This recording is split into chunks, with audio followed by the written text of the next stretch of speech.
Isang pagtitipon ang inihanda ni Don Santiago sa kanyang bahay na nasa tabi ng ilog ng Binundok at sa daang Anduwage. Siya ay kilala sa bansag na Kapitan Tiago at higit na kilala siyang maginoo at bukas ang palad sa pagtulong sa kapwa.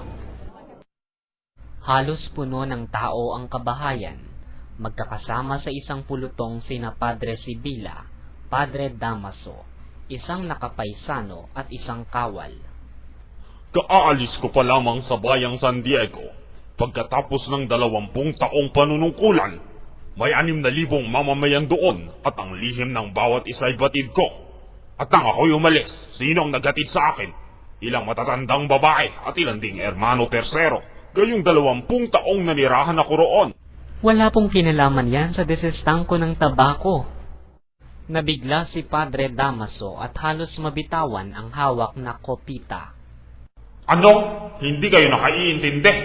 Hindi ba ninyo nalalamang mali ang pagbabagong ginagawa ng mga ministro? Naniniwala ba kayo? Gaya ng paniwala ko sa Ebanghelyo, ang mga Indio ay mapagpabaya. Ipagpatawad ninyo ang di ko pagsang-ayon. Ang inyong sinasabi pumukaw sa aking damdamin. Likas po ba sa mga taong iyan ang pagkapabaya o iyo'y pagtatakip lamang sa pamamahala ng mga sumako na aking narinig sa isang manlalakbay? Si Ginoong Laruha ang magpapatunay sa inyong ang mga Indio ay mangmang at mapagwalang bahala. Iyan ang totoo. Wala nang hihigit pa sa mga Indio sa kamangmangan at pagkawalang utang na loob. Napagawi ang usapan ng pulutong sa paglilipat kay Padre Damaso sa ibang bayan pagkatapos makapagsilbi sa San Diego. Padre Damaso, kayo'y 20 taon sa bayan ng San Diego. Hindi ba kayo nasiyahan doon? Hindi! Kung walang kalayaan ng magkura ay mapapahamak ang bayan. Ano ibig ninyong sabihin? Iyan ang sanhi ng mga kapahamakan. Ang mga erehen kaaway ng Diyos ay pinanigan ang pamahalaan. Ang tenyente muling nagtanong.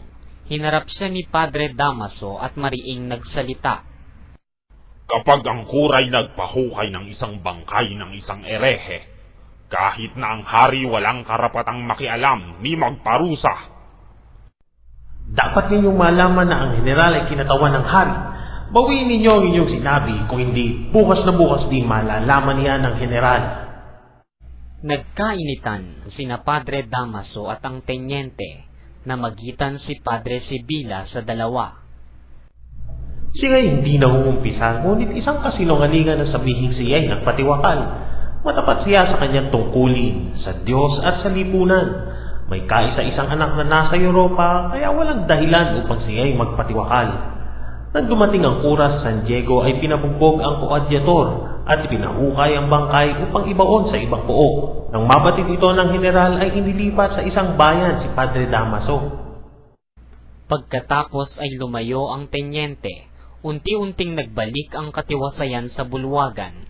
Dumating ang ilan pang mga bagong panauhin, gaya ng mag-asawang sina Dr. de Espadanya at Doña Victorina. Kaakbay ni Kapitan Tiago ang isang binatang luksang-luksa ang kasuotan.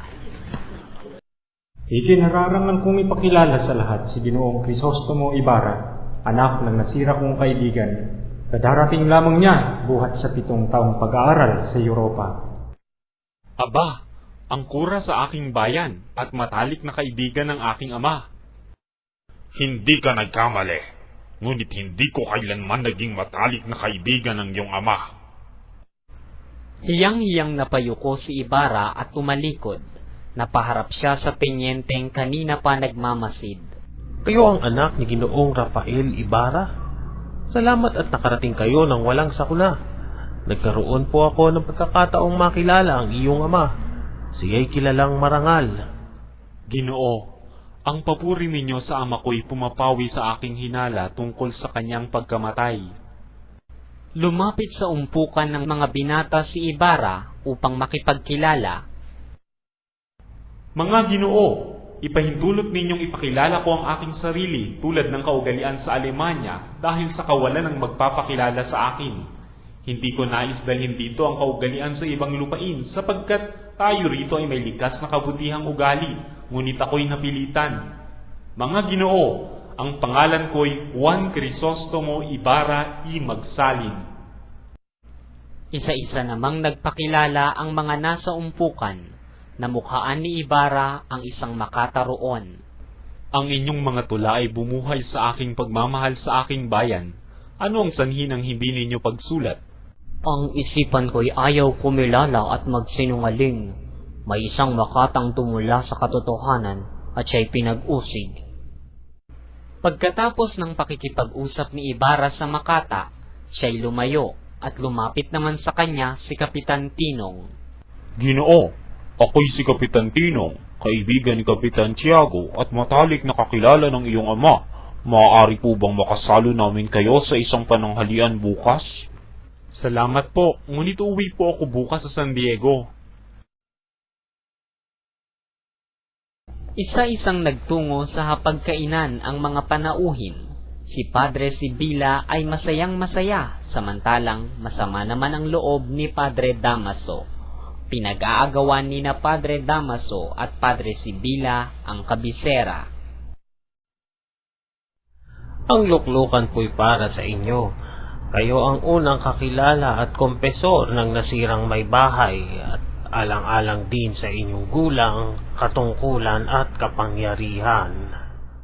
Hindi po naman katandaan, ngunit kayo ang kura ng bayan. Ipinahain ni Kapitan Tiago ang tinolang manok. Natapat sa pinggan ni Padre Damaso ang mangkok na may lamang leeg at isang pakpak. Humigop siya ng sabaw at ibinagsak ang kutsara at isinulong ang pinggan. Marahil ay nakalimutan mo na ang iyong bayan dahil sa tagal ng pamamalagi mo sa Europa. Kahit ako'y kalimutan ng aking bayan, sa lahat ng sandali inaalala ko siya. Haling bansa sa Europa ang naibigan ninyo. Kahit aling malayang bayan sa Europa, ngunit una sa lahat ang Espanya na siya kong pangalawang inang bayan. Ano naman po ang pinakamahalagang bagay na inyong nakita na naging katangi-tangi sa pamumuhay, sa pananampalataya, at sa lahat na? Bago ako tumungo sa isang bayan ay pinag-aaralan ko muna ang kanyang kasaysayan at pagkatapos ay wala ng katangian ang bawat makita ko. Ngunit natiyak kong ang kasaganaan o kadahupan ng bayan ay nababatay sa taglay nilang kalayaan. Iyan lamang ang nakita mo? Alam na iyan ang lahat ng bata sa paaralan. Nangamba ang lahat na baka magkaroon ng kaguluhan. Mga Ginoo, hindi dapat ipagtaka ang sinabi ng aming dating kura. Nagpagunita ito sa aking kabataan. Salamat at binuhay nila ang nakaraang ipinagsalo nila ng aking ama sa aming maralitang hapag. Mga Ginoo, ipagpatawad ninyo ang aking pag-alis. Ako po'y lalakad bukas, kaya't maraming dapat lutasin. Mga Ginoo, sa ikabubuti ng Espanya at Pilipinas. Nakita na ninyo? Iyan ang kasamaang dulot ng pagpapaaral sa Europa. Nagiging mapagmataas. Dapat ipagbawal ng pamahalaan ng gayon.